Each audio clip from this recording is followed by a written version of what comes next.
Hi, it's me again with Corel Tips and Tricks. I'm going over some of our friends' macros Eskimo.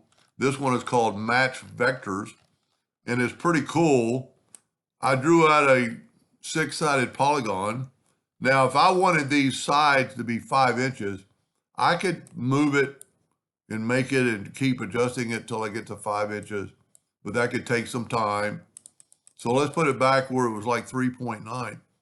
And all you do is take a 2-point line and go from like that node to that node, and then say duplicate and change it to 5 inches, hit apply, and then grab that side and hit match vector and look at it.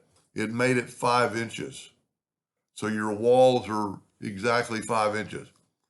I'm just scratching the surface of what this can do, but that's pretty impressive.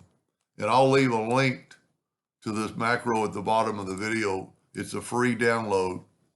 Anyway, I hope that helps somebody someday, and thank you for watching.